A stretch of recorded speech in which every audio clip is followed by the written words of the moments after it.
Okay, good evening, colleagues, ladies and gentlemen, friends and family. Thank you very much for being here this evening. For those of you who do not know me, my name is Nico Gijs. I'm the Vice Dean of Research and Internationalization of the Faculty of Medicine and Health Sciences of Stellenbosch University. It's a pleasure for me to welcome you all here this evening. I would like to extend a warm welcome to everyone here present on this wonderful occasion.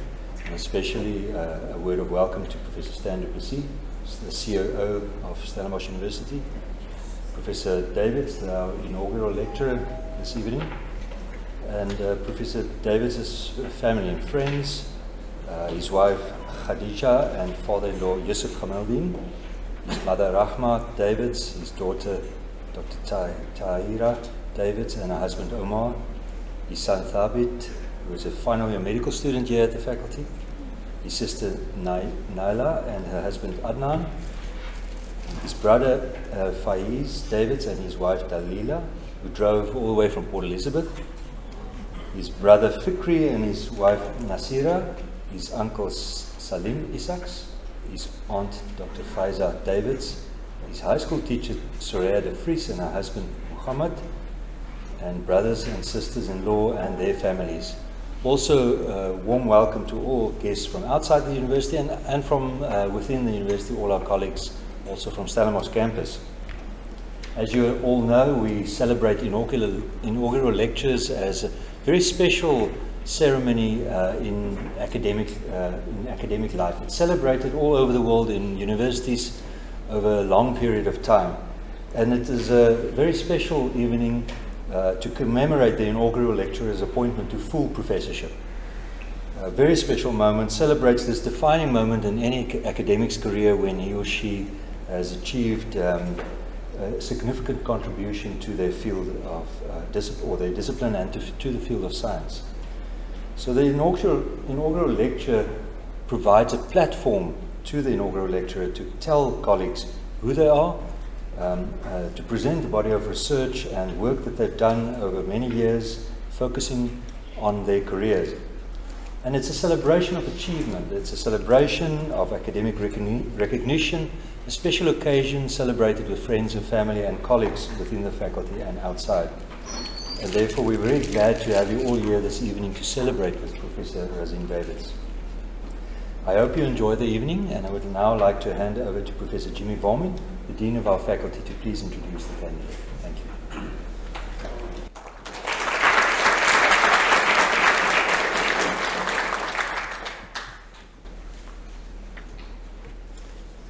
Good evening. Excuse me. Good evening, ladies and gentlemen. Goeienaand, Molweni, Assalamu alaikum. It's an honor for me to introduce our speaker, Professor Muhammad Razeen Davids, this evening. As some of you know, Razeen was born and bred in the friendly city of Port Elizabeth. During his high school years, he loved reading Farmers Weekly. And it was his serious intention to become a farmer. Later, he thought of becoming a marine biologist before finally settling for medicine as his career choice. But you can see that was not his first choice. He obtained his MB-CHB at UCT in 1986 with distinctions in chemistry, physiology, and medical biochemistry.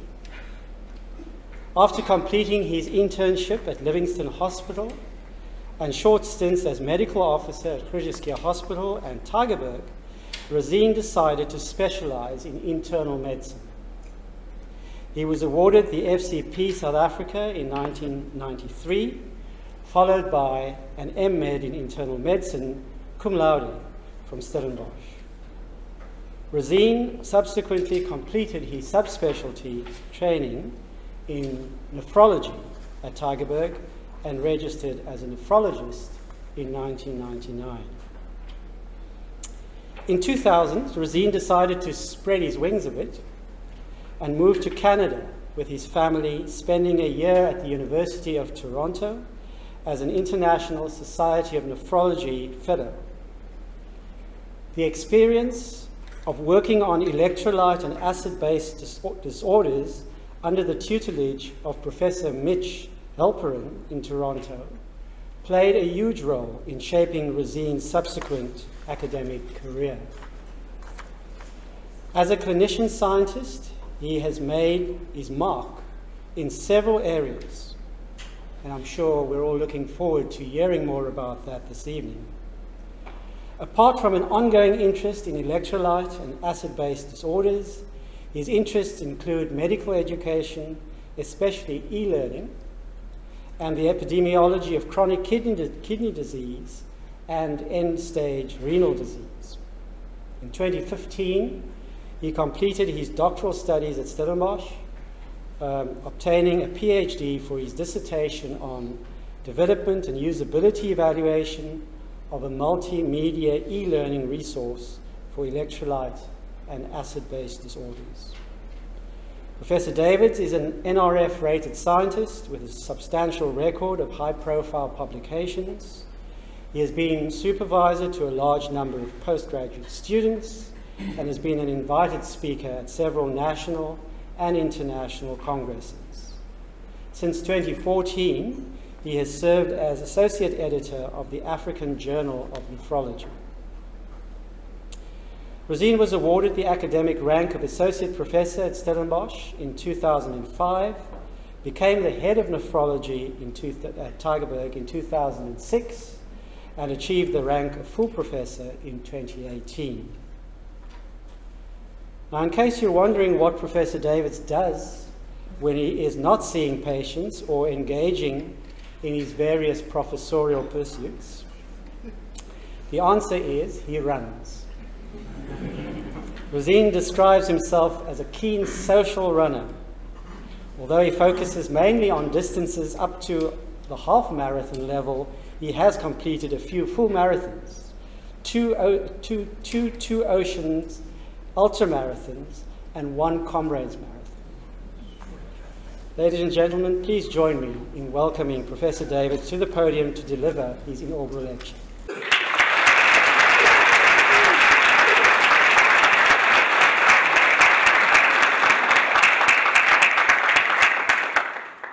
Thank you, Jimmy, for that very kind introduction, and thank you all for coming here this evening. It's an honor for me to be a professor at Stellenbosch University, and I thank you and I thank the faculty for creating this opportunity for me to talk about my interests. I may not be able to touch on all of them or go into much detail because I was given strict instructions by the dean not to ramble on for more than 2.5 hours. I'm going to ask Prof. Nico over there to give me a signal when we get to the 2 hours 15 minute cut-off. Let's get started with one or two family pics. These are my parents, photos from the old days. Ahmad Davids and Rahman Davids. He was raised in Southend, Port Elizabeth. She grew up in District 6 in Cape Town. He was a tailor and she was a dressmaker. Both of them did not have the opportunity to complete their school education. They had big families, as was common in those days, and as was also common, had to leave school to help contribute to supporting the family. So they made big sacrifices to help their younger siblings and later on their children to have opportunities that we did not. I remain eternally grateful for that. Also, a flashback from the past, myself and a younger version of your mother. I think this was shortly before we got married, and then a little bit later, in 2011, when the children had come along and grown up a bit, my daughter Tyra there, who is, if I may say so, now expecting her first baby, so a new chapter awaits, and my son Kabit, who's finishing off the year this year and wants to become an orthopedic surgeon. Let's not hold that against me. Okay, on to my academic career. So I started out at Hindu Primary School in Southend, then Galvin Park Primary, and then Galvindale High School. And from a young age, I was an avid reader and fascinated by stories about the great scientists, inventors, discoverers. And I always wondered what makes somebody become an expert.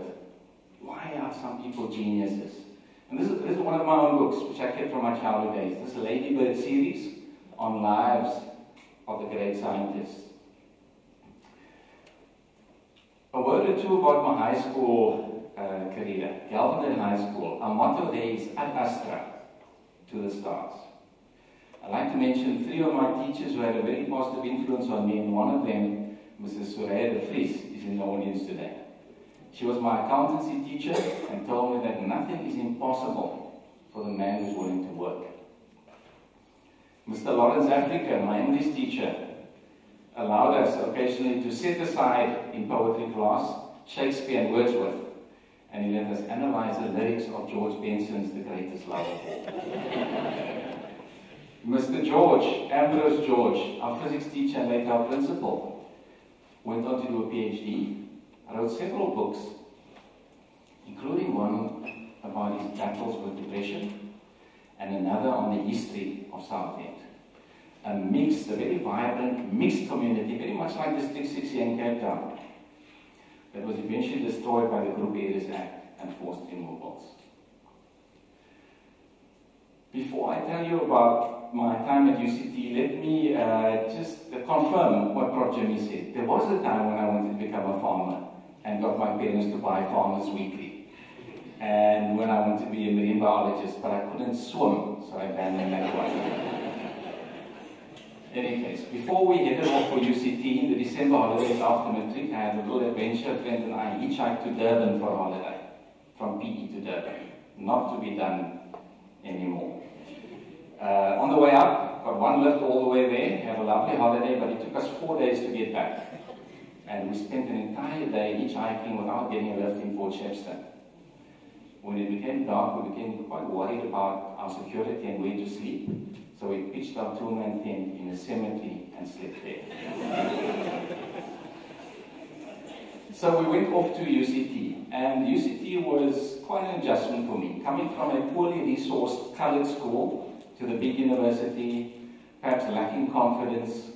You know, those were the days when the numbers of students were not white, were capped. So there were 18 of us in a class of 180. So the quota was 10%. We had to apply for a permit to the National Minister of Health to study at UCT. My aunt who's in the audience tells me that in her day it was worse. And they had to leave the room when a white cadaver was being dissected. See from Jimmy nodding his head. So I struggled to adjust at first. I remember chemistry practical in first year where we had to heat the solution of chemicals over a Bunsen burner. I'd never done this before and didn't realize you hold the bowl over the burner with tongs. So I held it with my hand. And at some point it got suddenly very hot and I dropped it and the chemicals spilled all over my practice. We were raised, and maybe it's the community and the background we come from, to believe that modesty and politeness were virtues rather than being bold and assertive. And that sort of quiet, or shyness if you will, was often misinterpreted by my consultants, by our consultants, as lack of ability. In fact, more than once, I or my group was told that we were at best of average ability and were unlikely to finish the course successfully. Yet here I am. So in second year, just to prove to myself that I was okay, I pulled up all the stops and I studied very hard for a medical biochemistry exam. I got extra notes from the BSc students, got my head down, worked hard, and I got, I think, 91, 92%, the second highest in the class.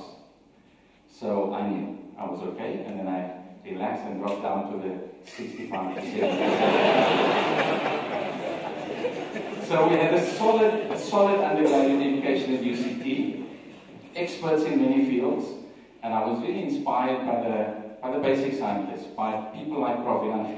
who had his who told us about medical biochemistry and always had these nice take-home messages. And what especially enthralled me about listening to him was the fact that he told us that he had studied with Nobel Prize winner Sir Hans Krebs. And that made it just even more awesome. So, some good times at UCT with my friends. Recognize anybody? So there you see Therese Fish. I'm not sure what year this was. In my class was also people you may know, Gregory Petrov, Giovanni Perez, and one of the naughtiest people in the class, Dimitri Erasmus.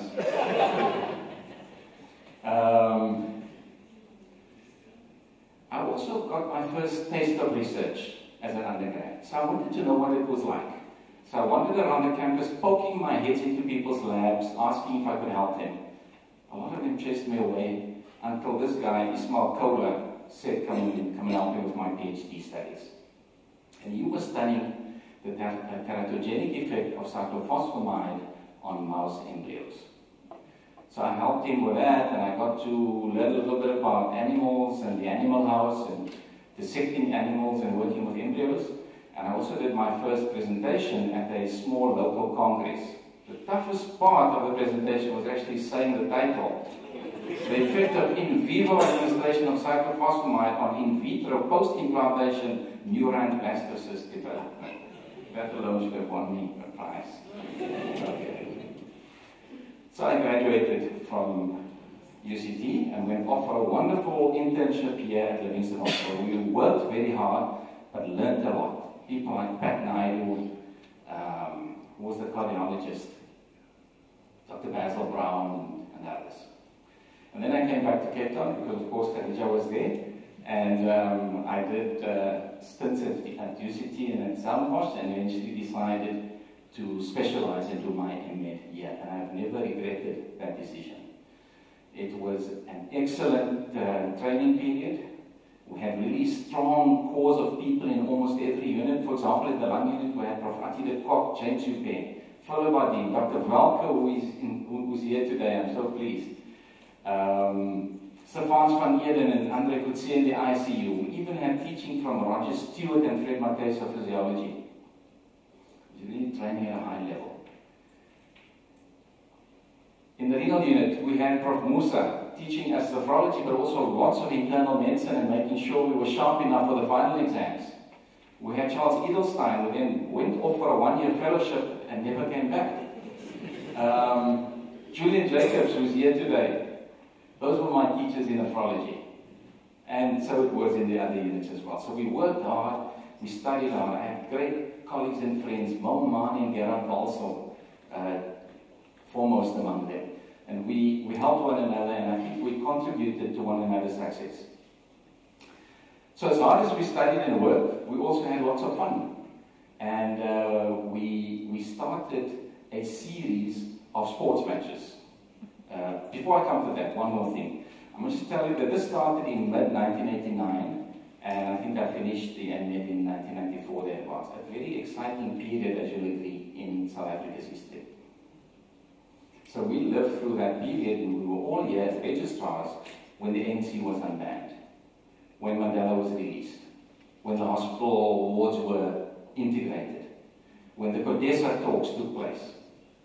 I remember with fondness Judge Ismail Mohammed, who used to say to delegates, please remember that repetition is not augmentation. Okay. And then, of course, our first elections. But we had fun. And the first sporting event we organized, because we then started doing a series of registrar versus consultant sports matches. But the first one was actually a lung unit, where I was based, versus cardiology soccer match. And I found this bit of Afrikaner somewhere, and this is our team sheet. Long eenheid soccer elftal. David, I think he's the technologist. Christiana Bowens, Mo Mani, Bernard van der Waal, Philip Bardien, Gerard Walsel, Andre Coetzee, Alvin Foden, Stefans van Eden, and me. I'm not sure what Neil's surname was. Roterendes, those are the subs. Included Marie-Louise Sprenkel, Spanbestuurder Prof. Hubert, Verversens, Refreshments, Emerentia, and so forth. Great, lots of fun. We did everything to the max. This was from one of our other matches. You might know a few people. Here I am with Tyra, Julian Jacobs, Paul Brink, Anton. I suspect that could be you. Gerard, Mark Peel. We had loads of fun and we did well in the end. My first project, which I can call my own, was done in the 5th year of my MMed, because I was one of the last 5-year MMeds, and it was with Anton Dubel. Fascinating project, an animal model of restenosis after angioplasty. So the concept is as follows. When you've got a narrow blood vessel, let's say in somebody with heart disease, and you open up that vessel with a balloon, in the process you often cause damage to the vessel, stripping the surface of that layer of cells, the endothelium, on the inside. And that seems to set off a process which results in other cells from the deeper layers of the vessel wall migrating in and multiplying and causing narrowing after a few months. So what we decided to do was injure the vessel wall, and I worked on rack abdominal aorta, that's the renal artery. So as a nephrologist, I was sparing blood flow to the kidney, clamping below the renal arteries. And we would injure the vessel with a 2 French balloon catheter. And the intervention then was to try and repopulate this damaged blood vessel with cultured endothelial cells, hoping that they would rapidly cover the surface and minimize restenosis. So here you see a normal blood vessel, that's a basement membrane, and a single layer of endothelial cells on top of it. After injury, a few weeks later, it looks like this. That's the basement membrane, and you see all these cells that have migrated in and multiplying and causing the vessel lumen to narrow. When we then did the injury and added the endothelial cells, we found a reduction in this process, but perhaps because of our small sample, not statistically significant. I learned lots of lessons from this project. I learned about lab animals, cell cultures, working with radioactivity. Anton introduced me to reference manager for DOS. Okay, so even today, I get very upset when I work with people who are doing references by hand and not using bibliographic software. It's so easy. I learned that you need many, many iterations before a paper is good enough to be sent off. Nothing worthwhile comes easily. We got 2 good papers out of this, a review article and our original paper, and that one actually got the Editor's Award from the Cardiovascular Journal of Southern Africa for the best paper of 1998, and I received that from Professor Andries Brink, who was editor at the time. Then a few years later, I traipsed off to Toronto. I'd always been interested in electrolyte and acid-base disorders, but found that this was an area that was not well taught. You had to memorize lists of causes of hypo and hypernatremia like a parrot, and there were these recipes for treatment. There didn't seem to be much logic involved. But then I came across which happened at the Congress in Singapore, and I was struck by the simplicity and the clarity with which he taught the subject, bringing to bear simple principles of physiology. So we went off to Toronto in the middle of 2000 with a family, and we had a wonderful year. Learned a lot, made many good friends, had great experiences. We'd never seen snow before, and there was lots of it that winter. That's where we lived. Khadija getting Tabit from school, tobogganing in a park near where we lived. It was just amazing. And our first experience of skiing. So Mitch and his wife, Brenda, took us skiing. I remember the temperature was about -20. And I found that skiing was much more difficult than I thought it would be. I spent much of the afternoon lying on my back. But great time. Toronto was an exciting place academically.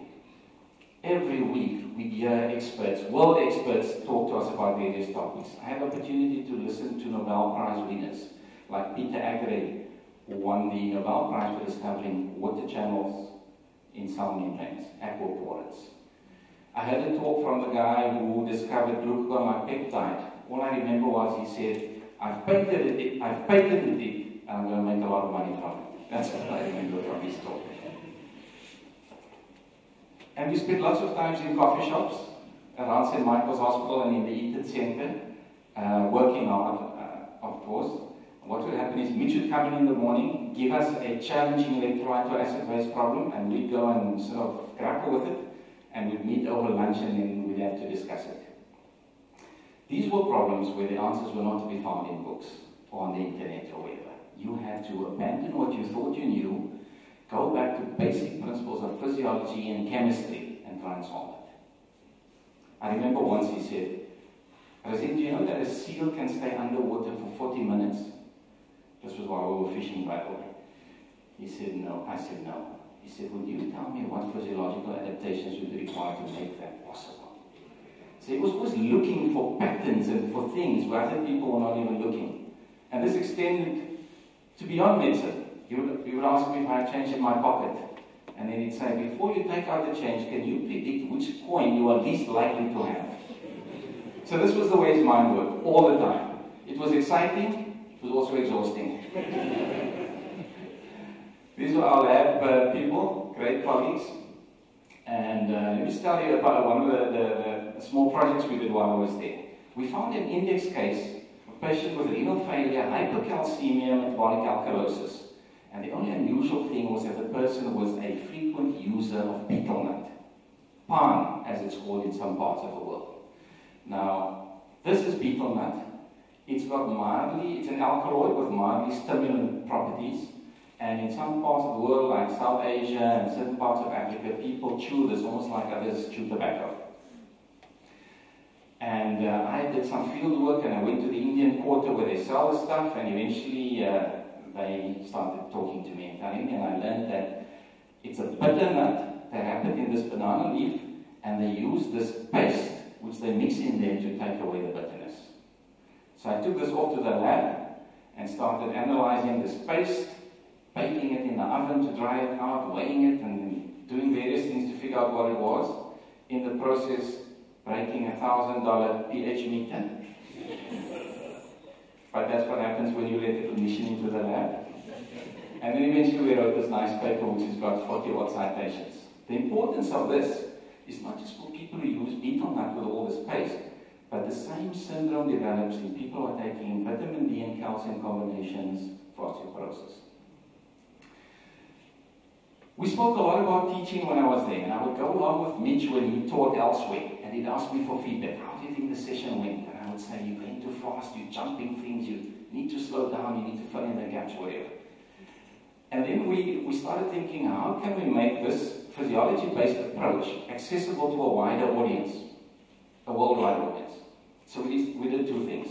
We wrote a series of teaching articles in the Quarterly Journal of Medicine, this master classes series, and we went to the web, e-learning.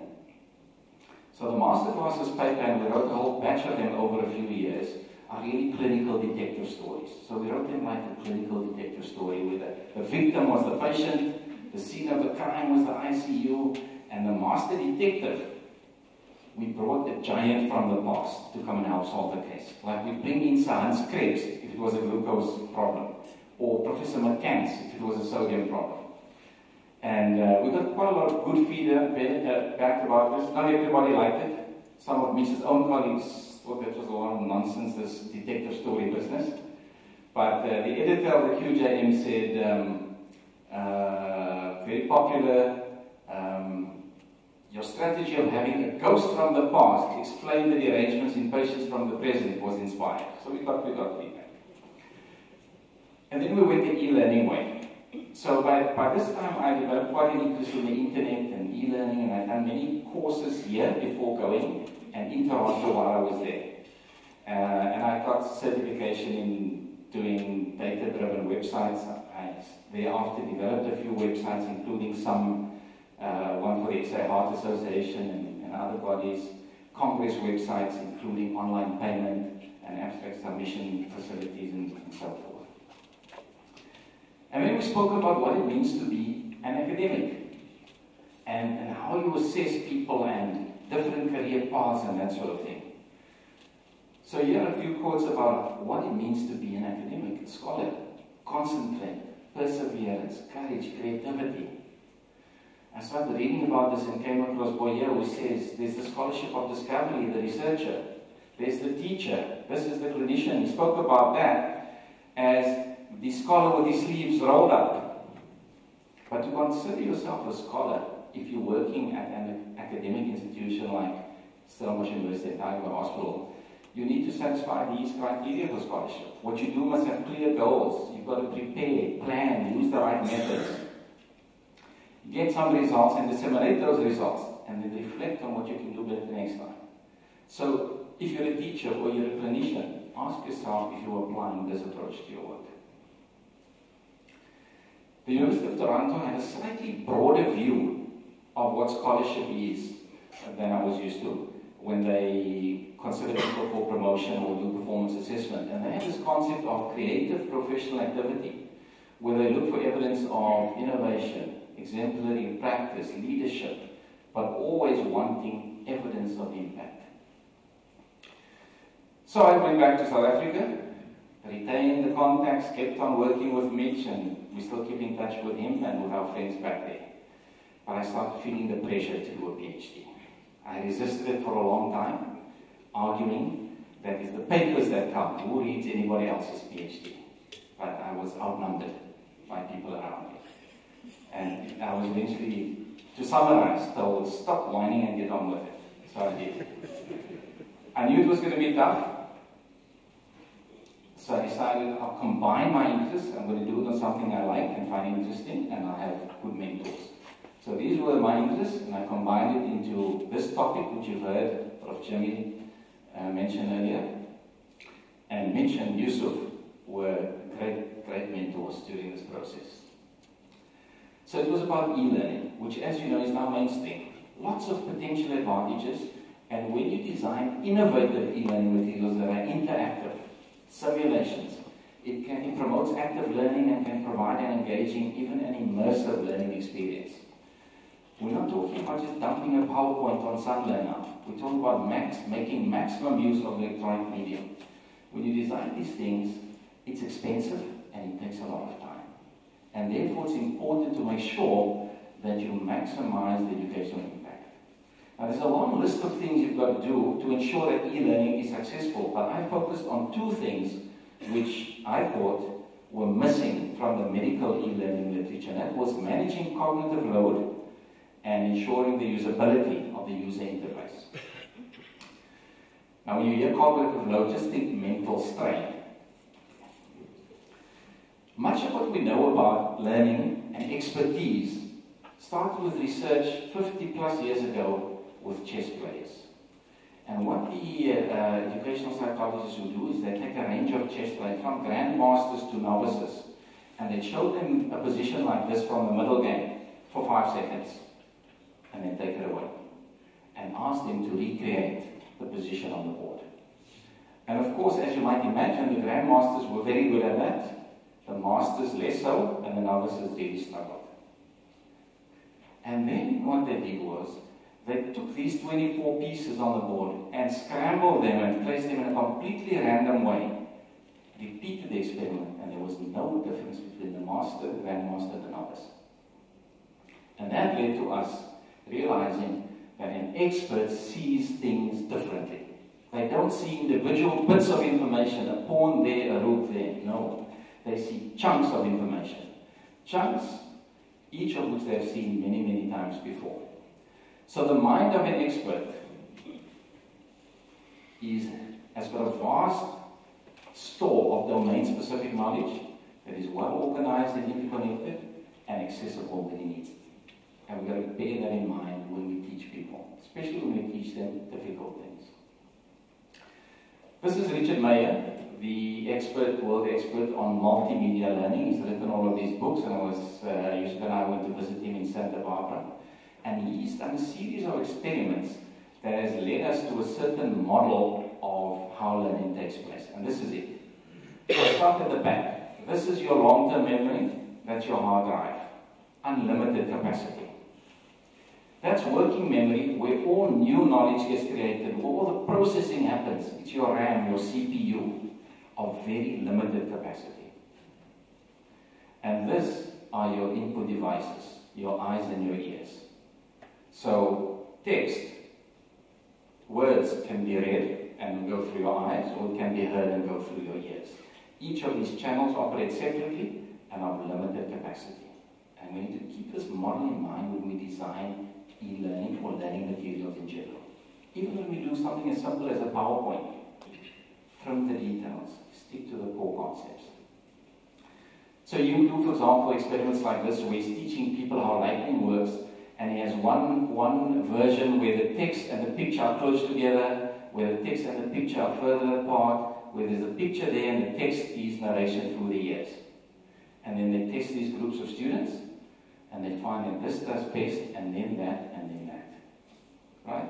Sometimes you read a book or a paper, the graph or the figure is there, and the text referring to it is on the other page. Bad design. Impairs learning. So from this has come a number of evidence-based principles of design.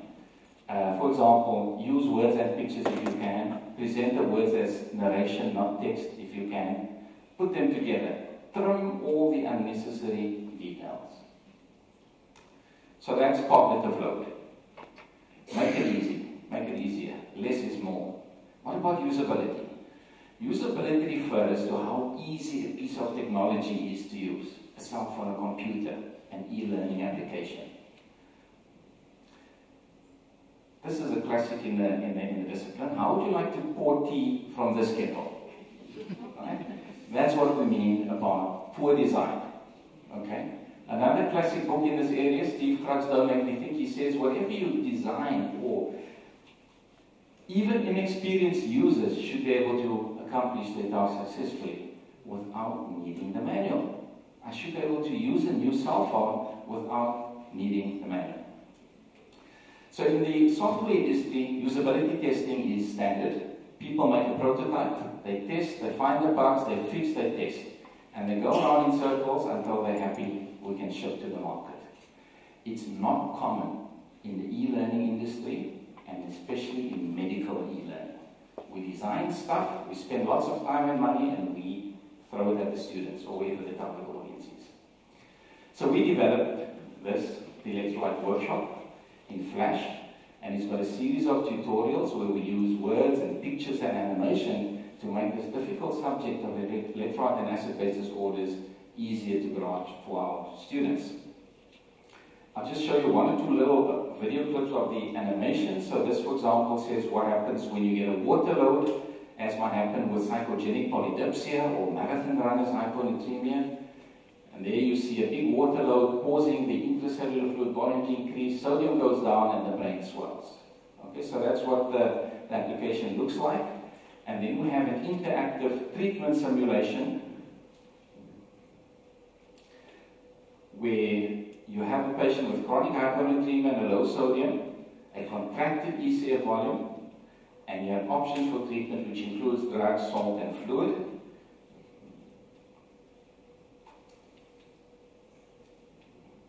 So let's say we do something which is completely wrong. We give a large amount of pure water in this person who's already hyponatremic, and we click treat. There you see the cell in the brain swelling, and your patient is no more. So it's a treatment simulation to give people practice treating these disorders. So we subjected our application to robust usability testing using multiple methods. We used a panel of experts, so-called heuristic evaluation. We also tested it with users, registrars. We collected data from them by having them fill out questionnaires and by us watching them. So the questionnaire part of the project, we got scores which were high, indicating good usability, but when we actually watched them use our application, which we had spent months and lots of money developing, it was completely the opposite. We went high-tech. I used a program called More, which runs in the background and records everything that happens on screen as video. It records every mouse click, every key press. It's got the webcam capturing facial expression and the mic capturing voice. And then I can play this back. So there I just blur this a little bit. I can see exactly what he's doing, where he runs into trouble, and I can mark this up and track where the problems are occurring. You can see the expressions of frustration on people's faces when they can't use the thing that you have developed. Right? Does technology ever make you feel stupid? No, it's the designer, it's the developer that's the stupid one. Only 20% of our people actually could complete the simulation. That was for most of our participants, it was unusable. Too many serious usability problems. Like this, for example. The one case, you need to click that little panel there, it then slides out. Really cool, slides out like that. And then you see the chemistry, blood and urine chemistry. We thought it was smart. Many of our users didn't see it at all. So they went past that and they got to the treatment part without having access to this critical information. And we hadn't anticipated that. And that is the problem. When you design something, you are so close to it, you can't anticipate the problems somebody else will have with it unless you give it to them and you watch them.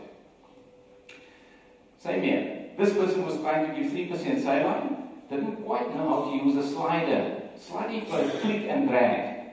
So they were giving 0 moles of saline, and of course nothing was happening. And I could just see the frustration on the face as they tried it over and over again. So we took all this feedback, we did a comprehensive revision of the whole thing, and we have version 2, which solved all the problems we thought. Like for example here, there's no sliding panel, everything is there in plain sight. And with the simulation, if somebody didn't indicate the volume, you get a pop-up saying, select your dose by dragging the slider control. If you didn't know what that was, you click on the hyperlink, and it will take you to the glossary and tell you what it is and how to use it. So there's a lot more support and error management in the second version. So we did a randomized trial with these 2 versions. 54 registrars participated, and we found striking improvements in usability. Still a disconnect between subjective and objective measures. There were no changes in measures of learning. Perhaps not surprising because we're using registrars, which are in any case quite high knowledge learners to start with. So we concluded that evaluation of usability and cognitive load is essential when you're developing innovative learning materials. You need to use an iterative test and retest approach. You've got to start early when it's easy and cheaper to fix things. So this was part of my PhD, and here's my Gantt chart for how things were going to go. Right? I was starting in mid-2008. I was going to graduate in December 2010. It was going to be by publications. Everything was nicely mapped out. Prof. Chapter. And I eventually graduated in March 2015. It was much tougher and took much longer than I had anticipated. The PhD by publication became a PhD by perseverance. Right? These are my notes on one of my papers, the second paper. I submitted it to a journal for the first time in December 2010. It was finally accepted by the 4th journal in March 2013. So for 2 years and a bit, I was stuck and could not move. And this does happen. It's easy to get discouraged. Eventually it was published, and now has lots of citations, but that was a tough period. And then you need to reach out for a little help from your friends. Okay? And I had good support from Yusuf as my supervisor, from people like Susan and the colleagues at the PhD support group. I used the time to go to writing workshops offered by the faculty. I sharpened up my research skills thanks to Taryn and her modules on biostats and other topics, and Finlo and the faculty helped with funding. So when you're doing difficult things, whether it's the PhD or something else, there's often more help around than you might realize. You just have to reach out your hand. Eventually the PhD was in the bag.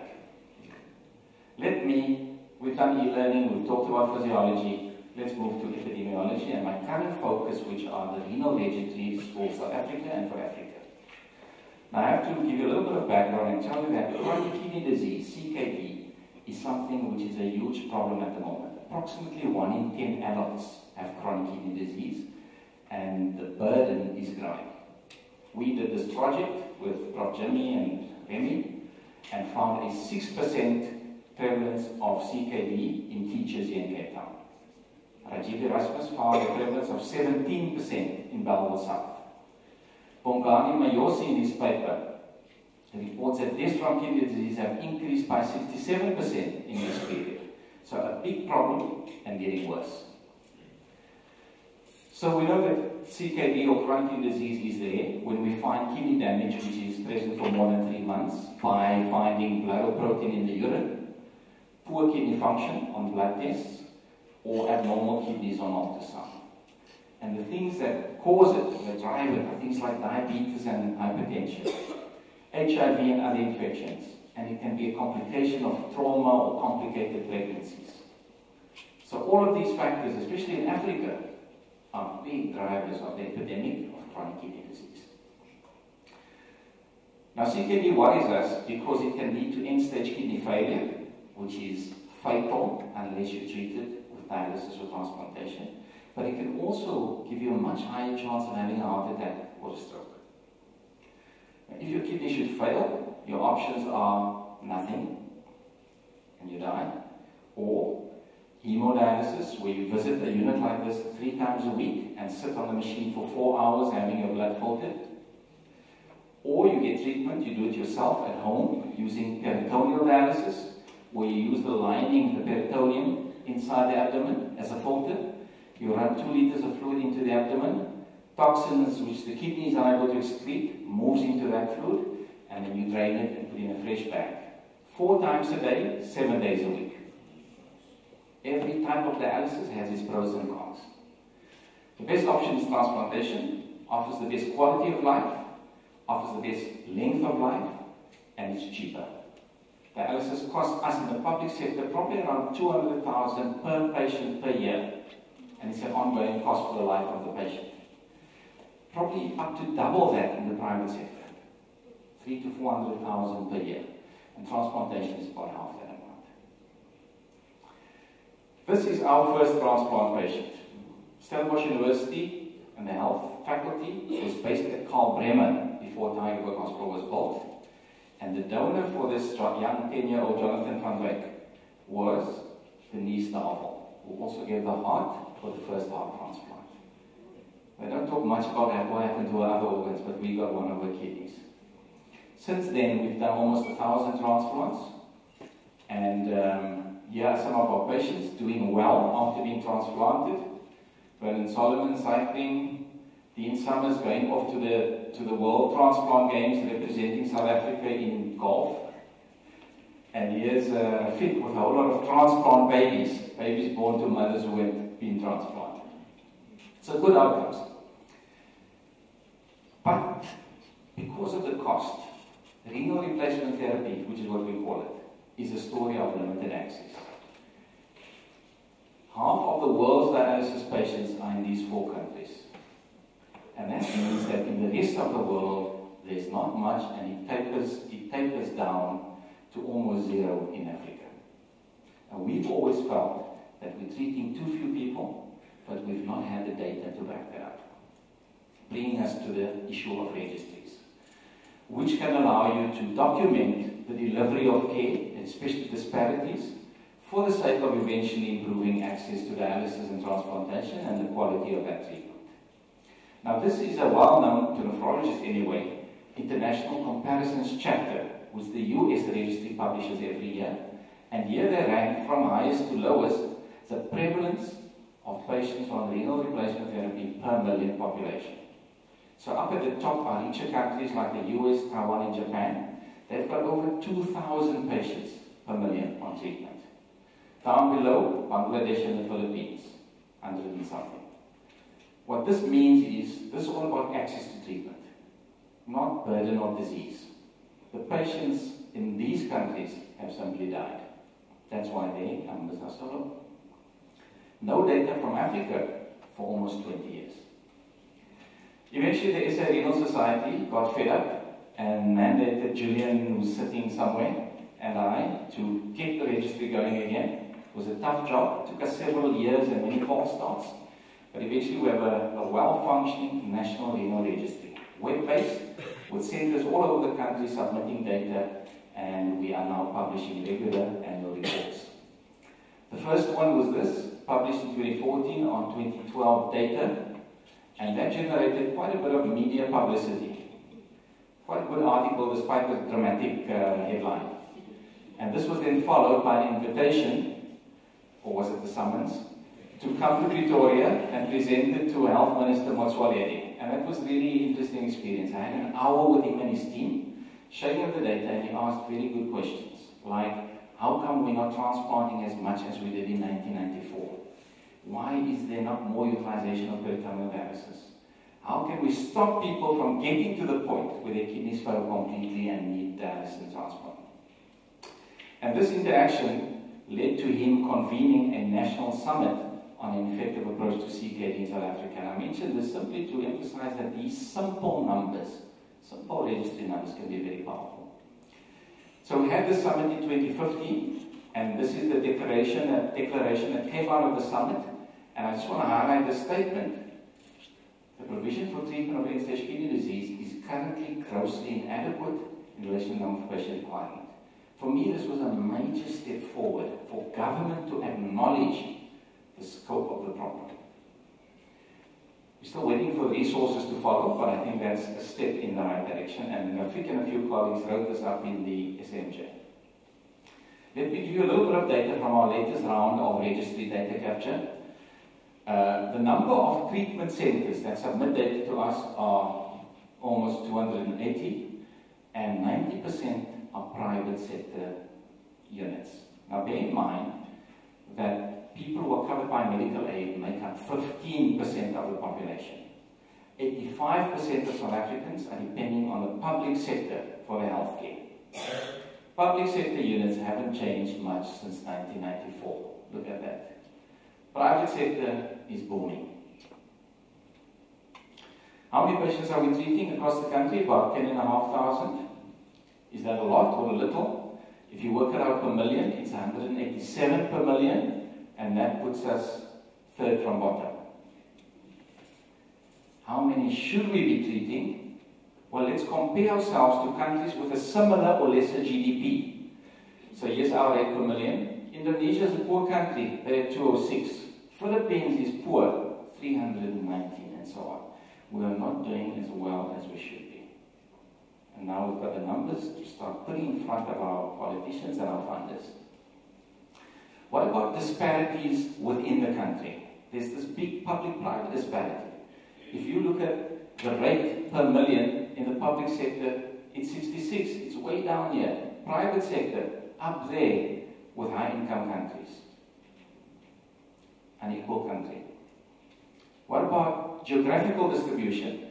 If you focus on the blue bars, which are public sector prevalences per million, then you'll see in certain provinces like Mpumalanga, there's hardly any renal replacement therapy. So if you don't have medical aid and you get ESRD in those provinces, it's a death sentence. So big disparities within the same country between one province and the next. Ethnic groups, black patients still grossly underrepresented, improving since '94, but still far from where it should be. What about the modalities of treatment? Interesting differences between public and private sector. Blue is hemodialysis, that's dialysis machine. This is PD, home treatment, and that's transplantation. You can see in the public sector there's quite a nice distribution, and all the modalities are being well utilized. But there are reasons why this is so dominant in the private sector. Some of those reasons are commercial. Some are because they have an older population of patients that are not transplantable. What the registry does is it puts out the numbers, and behind every number will be a story which needs to be further researched. But this is a starting point. Fabi Jardine, who's in the audience, has just completed an excellent project analyzing the survival of South African patients on renal replacement therapy. And we found the 1-year survival to be around 90%. That's excellent and compares with the best in the world. And it is no different, Dr. Mistry, in public versus private sectors. So even though access to treatment in the public sector is limited, once people do gain access, the care is good and they do very well. What about the impact of HIV? 10% of our patients are HIV positive. And interestingly enough, the HIV positive and negative patients are these two lines at the top. 94, 95% 1-year survival. This line are patients where we do not know what the HIV status is, and they've got a 77% survival. quite a striking finding. We've got a few thoughts about why that might be. If you're interested in this, come and talk to me afterwards. A few words about the African Renal Registry. Our colleagues in Africa, seeing our early successes, asked me to investigate setting up a renal registry for Africa. And eventually we launched the African Renal Registry here at the faculty in March 2015 at a workshop. Julian was there, several from the SA Renal Society, and Dr. Adu from the AFRAN from Ghana. We had representation from the oldest registry in the world, that's the European Registry, 50 years in operation, from the UK Renal Registry and from Refresh. And we decided at that workshop that we would use the South African Renal Registry's IT platform as the basis. A single platform for multiple African countries, so that it was easy for a new country joining to have access to a functional, reliable platform at minimal cost.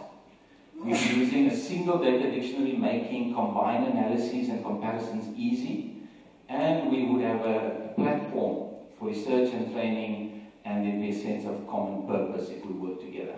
So that's been happening. We now have 5 countries that have joined the African Renal Registry, and those are their lead sort of nephrologists. 3 of those were trained by us here at Untitled Hospital. We've written a few papers on that, and I was interested to look at the website of the CKJ the other day to find out that our paper was among the most cited list there.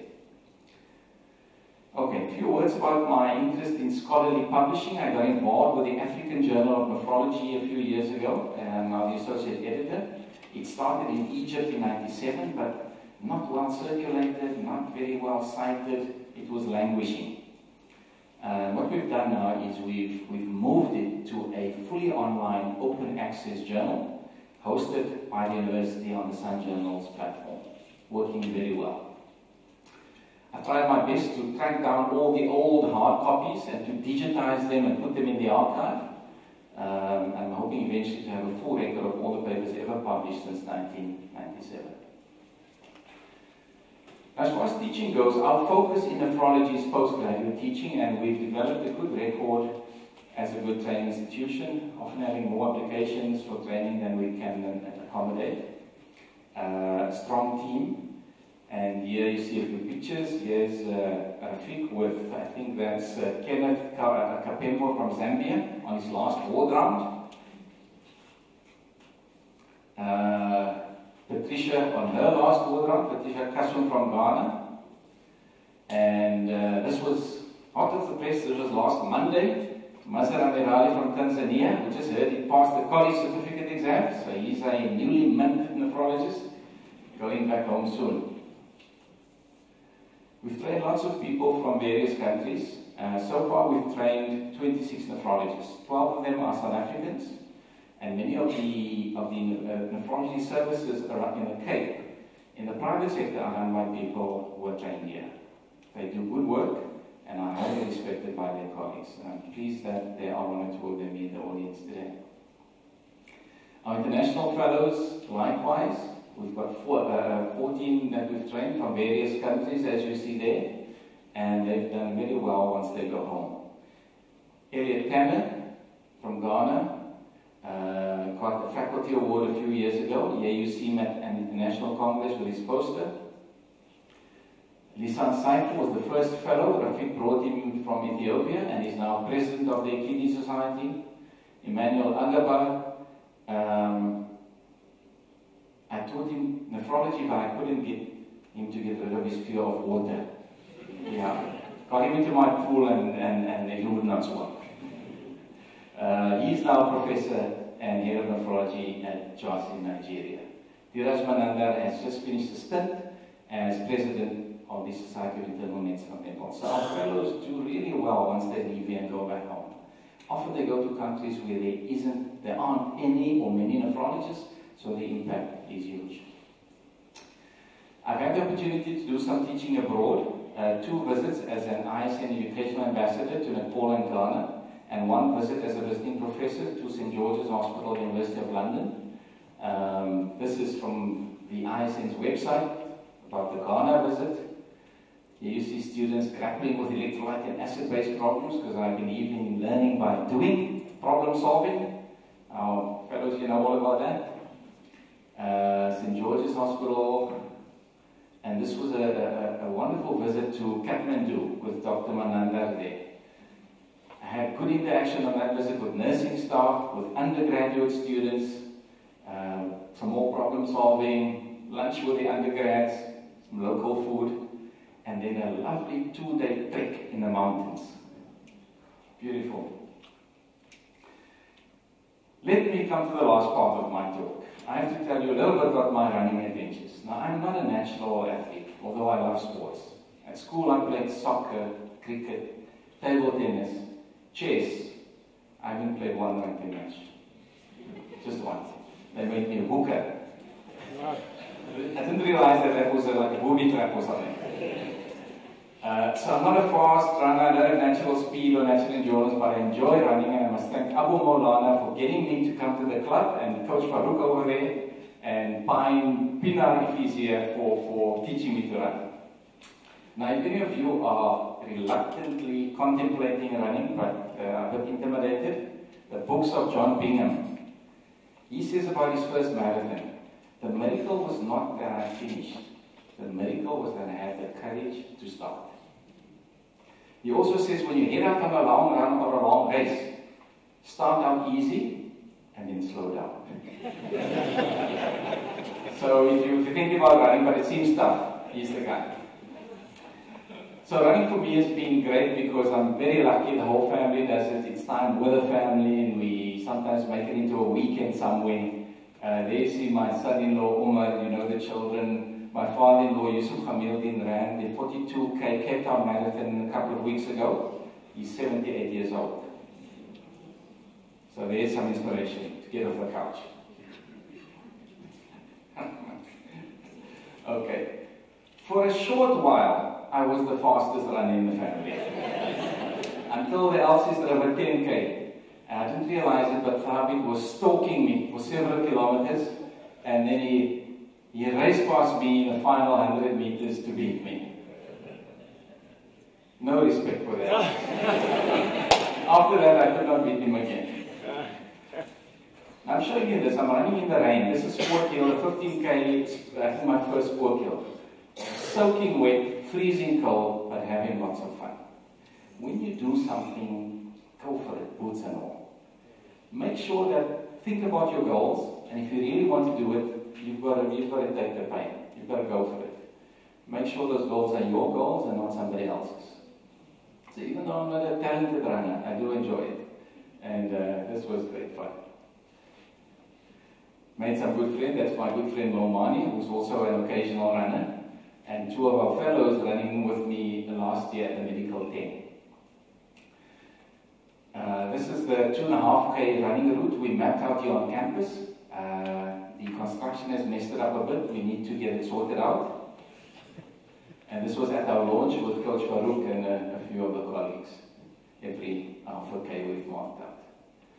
So when you start running eventually, I mean, it's a competition you have mostly with yourself. I'm not worried what the next person's doing, but I'm trying to improve my time to whatever it is. So my first goal was I want to run a 1 hour 10K. And then I wanted to run a 55-minute 10K. And then a 50-minute. That was a big one for me. Coach Pine helped me with that. He said, come and do some track training at Foyer. Just him and I, secret training. And I got there, he said, we're doing 1,000 meter repeats. After the first 1,000, I was on my hands and knees, gasping and close to vomiting. And then he said, you know what, let's do 200s. So, but I eventually, a month later, I broke 50 minutes for the 10, and then I broke 2 hours for the half, which for me was a big goal. Like I say, your goals have to be meaningful only to you, never mind anybody else. Okay? And then I ran a marathon. This was my first, the Peninsula. I think I did it in 4:13, and of course then I wanted to do a sub-4. Which is a tough one if you don't have natural speed or athleticism. So like a good scholar, I had a clear goal. I made a plan and did adequate preparation. I assembled a team, my family and other supporters, and I worked the plan. And this is what you've got to do. You've got to stick it out and execute. Some of these runs I did with a club, some I did with my family, many I did alone. And I just stuck to it for 12 weeks. Starting with a weekly mileage of 50, 60 Ks and peaking at about 90 kilometers for the week. It was tough, but I reckon if I could do it, then it was worth it. And when the day came, it was the Winelands Marathon in 2013, the conditions were perfect. I latched onto some stronger runners for parts of the race. Khadija and the children were there to support me, and they ran with me for little bits of the route, and I finished in 3:52. So I reached the goal, but I was prepared to take the pain from the first kilometer to the last. And it was believing in the process, executing the plan, and believing that the results would follow. We'll end off with Comrades. For those who don't know, Comrades is an 89-kilometer ultramarathon between Durban and Pietermaritzburg. So the one year, they start in Durban and they run up to Pietermaritzburg. The next year, they start there and they run down, about 90 kilometers. So Khadija and I decided we'll tackle this, and we trained and we entered for the 2015 up run. And there you see us looking happy and smiling and fresh, but it was not to be my day. After halfway, I started developing pain in my legs, my groin, my back. Coach Farouk would say it was all mental pain, you know. And I started going slow and slow, and he just started getting stronger and stronger. And I got to the point where I could see we were in danger of missing some of the cutoffs. So I made her go ahead, and she finished, bringing at least one medal home to the family. So I was cut off at the 70-kilometer mark, but I really was not disappointed. I was glad that she had finished, but I had also never run that far before. It was the first time I had run 70 kilometers, and the experience of being part of the race was just tremendous. The crowd support, the excitement. You know, I forget the name of the town, but there's a town where there's a school for children with disabilities. And these youngsters line the road, some of them in their wheelchairs. And they cheer you on and they give you high fives. It's just absolutely tremendous. But I was determined to come back stronger the next year. So I did. Right? I trained more. I did about 1,200 kilometers in training that year before Comrades. I did core training and strength training. I did what I needed to do. And off we go. And here you see me. By the way, Comrades is interesting in that the road markings tell you how much further you've got to go, not what you've done. So that means I've done 25, I've got 64 to go. But still looking good. Full of smiles, Umar and Tabit meeting me to give me my stuff and to cheer me on and run with me for a bit. And here you see my knees are heavily strapped up because I had a few problems in the weeks preceding the race. And that leads me to a little story.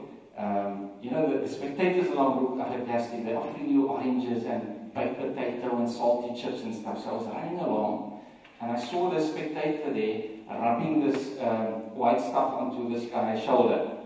And I thought, you know, let me get some DP to wintergreen, just in case my knee acts up. It wasn't bothering me, but, you know, psychologically I would feel better. So I ran over to this guy and I said, do you mind can you rub some of it? He looks at me quizzically, eventually starts rubbing. And he looks up and he says, you know, it's sunblock, eh?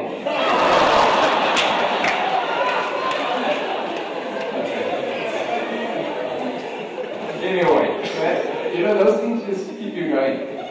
Here you see, I've got, still looking good, 40 Ks to go. Yeah. The wheels have come off, the petrol tank, it feels like the tank is empty. Now guys, this happens. It happens in a marathon, it happens in a PhD, it happens in life. Things don't always go smoothly. And you've got to sort of just hang in there. You can't stop. You don't see me lying down on the floor. I'm plodding and putting one foot before the other, and that's what you need to do. Think of why you're doing it. Think of the people who supported you. You know, draw from everybody around you. When I was going through one of these tough spells on the road, suddenly a spectator jumps into the road in front of me and points in my face and says, "Jy lyk goed. You're looking good." It gave me such a fright, and it sort of gave me a boost, and off I went again. And eventually I ran into the finish, and we made it, and it was fantastic. We were exhausted, but very happy, and a great sense of satisfaction. Colleagues, if I can just leave you with two messages, it would be the following. Firstly, remember where you come from. And remember all the people who've helped you to get where you are. Your parents, your family, your teachers. You've not done it by yourself. Be ready to lend a helping hand to somebody else. The second thing I'd like to just leave you with is go for those challenging goals. Make sure they're your goals and nobody else's. And then, like a good scholar, plan, prepare, assemble your team, and then do the hard yards. Grind it out. Prove to yourself that you are capable of more.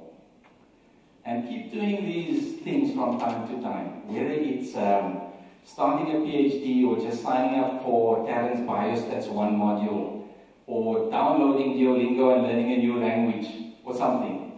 Remind yourself that you can do new and difficult things. Thank you all for coming.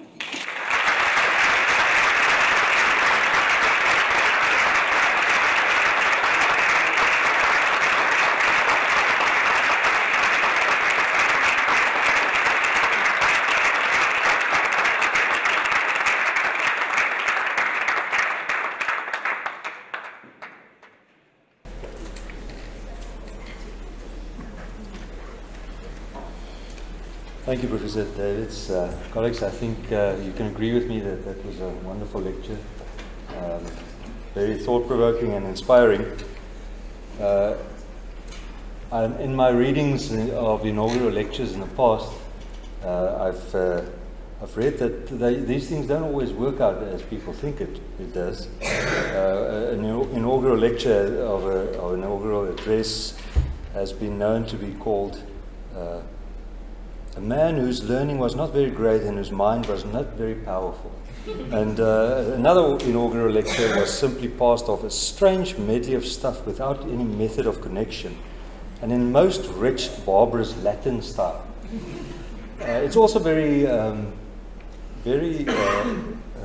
dangerous to give inaugural lectures. So the French philosopher Ernest Renan in 1861 was briefly the professor of Hebrew at the College of France before he underwent the terrible experience of being suspended permanently from his chair after the lecture, with which he fondly believed himself to be inaugurating a long tenure of. So I think you can agree with me that this was a scholarly lecture. This was something that is worth a full professorship. This was something that is worth a long tenure, and we are very thankful for Professor Davids for giving us very thought-provoking and all the messages that you gave to us. Thank you very much. Appreciate it.